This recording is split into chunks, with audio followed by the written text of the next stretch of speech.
What's on, ladies and gentlemen? My name's Ross, I like games, and today we've got the second half of a rules roundup to talk about. And I know that sounds weird, because we don't usually do rules roundups in two parts. Rules roundups get a video. Well, the problem is, there was so much rules in the latest rules roundup that even after a 20-minute video, there was more rules.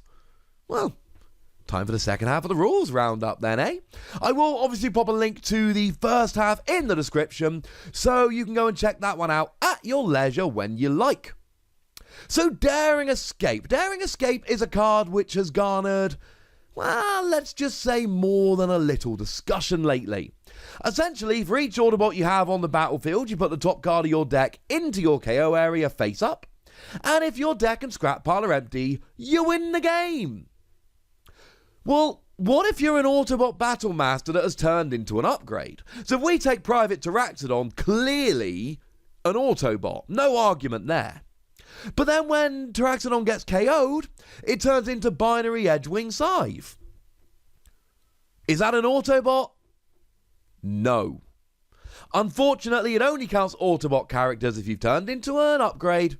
That does not count. So Trypticon then, let's say you've got Trypticon and Full Tilt on the battlefield untapped, with the other two boys in the KO area. You play Relentless Invasion, allowing you to return said other boys to the battlefield and attack with them. Do you then attack with Trypticon or Full Tilt? And the answer is, it's up to you. Relentless Invasion allows you to attack with the returned characters, the ones you grab from the KO area and put back, in addition to your regular attack for the turn. That could be Trypticon or that could be Full Tilt. The exception, of course, is that if all of your opponent's characters are tapped, you must attack with all of your characters. Sounds like fun. So let's take Wipeout. Let's stay on the Trypticon train for the moment. You flip Wipeout to Bok mode, you attack, and then he gets pulled back under Trypticon because of the whole Relentless Invasion thing. Well, if I then play Battlefield Incursion, what mode is it deployed in? It is deployed in Alt mode. They're all deployed in Alt mode. Cool. So, defensive configuration then. Defensive configuration is a lovely little upgrade utility that gives you an extra armor slot. When you put it on a character, you reveal the top card of your deck, and if it's an armor, you play it. So let's say you've got an armor and defensive configuration gives you an extra armor slot. You then play Hunker Down, which checks to see if you have an armor or not. But configuration gives you an empty armor slot. Would you be able to play an armor using Hunker Down? No. And the reason is extremely simple. Hunker Down does not say, for each of your tanks with a spare armor slot, it says that isn't upgraded with an armor. You might have two armor slots, but if you've got any armor on, Hunker Down will unfortunately fail. Boo, hiss, etc. So what if you've got an LV Gamma Wave Disruptor? Nope, just Gamma Disruptor. It's only put on Shockwave, and you can put 2 in the weapon slot, and it gives you +2 attack and a little bit of hand disruption. If you play a dual wield for your turn, that is the new card that gives you a new weapon slot, and then play another LV Gamma Disruption and attack, does that mean you can keep the one from dual wield? Yes. And the reason is extremely simple. Those two LV Gamma Disruptor launchers are in the same weapon slot. You might have 2 weapon slots, but both of these are in the same weapon slot. So even though you go down to 1 weapon slot when dual wield falls off, you can keep them both in the same weapon slot. So Sergeant Six Gun, he's one of these new weaponizers. When he gets KO'd, he turns into 2 different upgrades, both of them weapons, though the guided missile launcher can be put in the armor or utility slot. Can you scrap an armor to put it into your utility slot? No. So what happens is, if you put it in the utility slot, you scrap a utility. If you put it in the armor slot, you scrap the armor. If you put it in the weapon slot, you scrap the weapon. But you still have to scrap from the particular slot. There we go.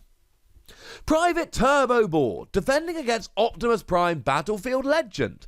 Now, this is relevant because Private Turbo Board's got a wonderful permanent skill, whereby your opponent is limited to playing 2 cards during their turn, which ordinarily would be their action for the turn and their upgrade for the turn.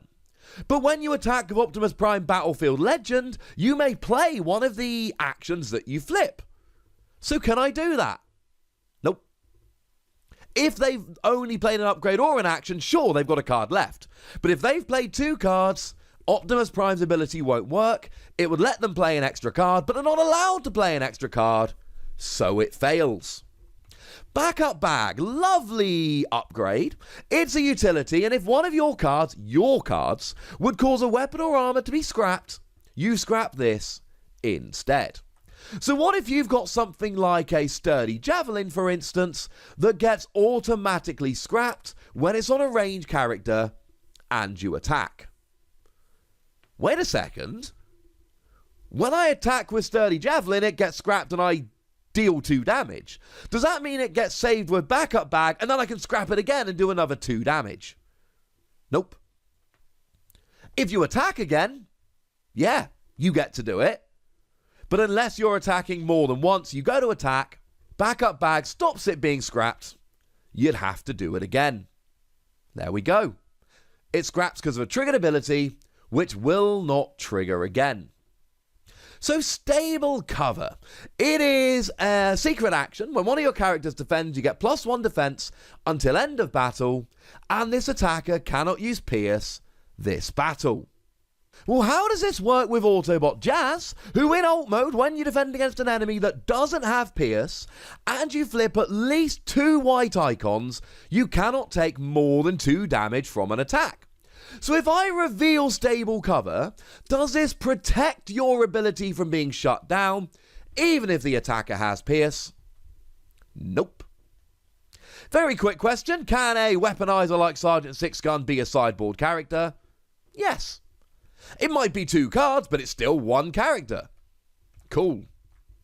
Involuntary Promotion. It's that lovely card that lets you swap a character on your battlefield for a character of equal or fewer stars in your KO area, though the upgrades and damage and all get moved over to the recovered character.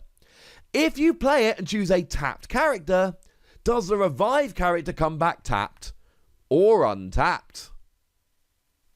Untapped. It's a way of getting an extra use of a character. Tap your character and then use Involuntary Promotion to swap it for a now untapped character. They generally come back untapped. Now, Predaking's lots of fun. Predaking has 5 weapon slots. How cool is that? 5 weapons. So, what if you've got spare parts? It's an upgrade utility. If a weapon or armor would be scrapped, you scrap this card instead. Well, what happens if my opponent reveals a sabotaged armaments? That's the one that scraps all the attacker's weapons when one of your characters defends. What would spare parts save? 5 weapons are being scrapped. Spare parts saves 1 weapon. Which weapon does it save? Whichever one you like, dear. Oh, cool. So Debilitating Crystal. Debilitating Crystal is a lovely upgrade utility. When the upgraded character attacks, you return one of the defending character's upgrades to its owner's hand. Well, what if that upgrade is Gyro Blaster?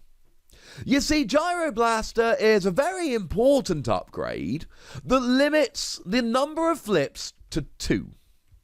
Each player cannot flip more than 2 battle cards during this battle. What happens? And the answer is Gyro Blaster is returned before the flips are determined, so you can have as many flips as you like.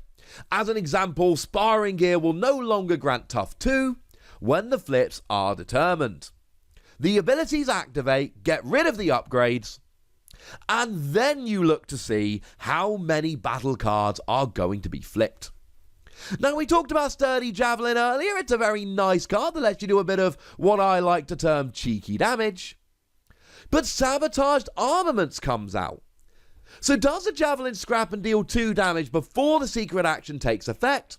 Or does the secret action scrap the Javelin before the 2 damage is dealt? The attacking player will scrap the Javelin to do 2 damage, and the rule here is one that we've had many times before. Essentially, these things happen simultaneously. There is an attack, scrap the Javelin to do 2 damage. No, sabotaged armaments kicks in.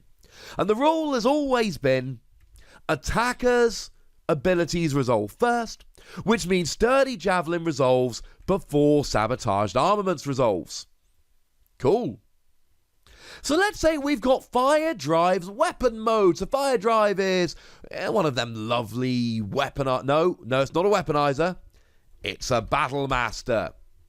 And FIREDRIVE turns into Duos Charge Electrostatic Photon Cannon. Very snappily named. When the upgraded character attacks, you scrap any number of cards from your hand, and for each one scrapped this way, the upgraded character gets +1 attack until end of turn. Okay. But it also gives you +3 attack. So what happens if that gets removed? And the answer is, it's already happened that you've scrapped the cards to get the attack bonus. So let's say you scrap 4 cards, you still get the +4 attack. But then when you start totting up the attack at the end, that +3 bonus on the bottom left of the card is no longer there. You've already earned the +4, you keep that, but the +3 unfortunately has already gone. Boo, hiss, etc. Autobot Cosmos, still one of my favourite character cards we've ever had. In bot mode, when you reshuffle your deck while attacking, you KO the defender if it has 12 stars or fewer. Okay. But let's not forget that Lord Megatron has a lovely skill, whereby when your opponent reshuffles their deck, they choose one of their characters and do damage to it, equal to this character's attack damage. Well, do you KO Lord Megatron before he does the damage? Yes. Yes, you do. Cosmos KOs Lord Megatron first, attacking skills go first.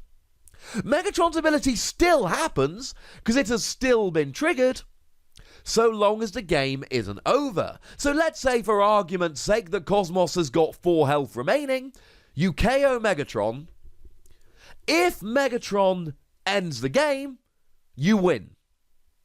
But if the game is not ended, then Megatron will KO Autobot Cosmos. There we go. So attacking with Mirage, I still adore Mirage. Mirage, when you attack for the first time each turn and flip at least 3 white icons, you untap it. Cool. So what if you flip 2 black pips and 3 white pips? So your attack is 5, pierce is 2, ability triggers and you untap. Then you attack again and flip 1 white pip and 3 black pips. Then you're on to pierce 5. Remember, the black pips from pierce add pierce until end of turn, not until end of attack. So Mirage here would be attacking a second time and would get the benefit of the pierce a second time. So what if you've got a character with reactive armor? Reactive armor, when it is scrapped from a character, you scrap an enemy armor. They scrap your armor, you scrap theirs, that seems fair. You then place Scrapper Gauntlets onto the same character. Well, it's an armor, so reactive armor has to go away.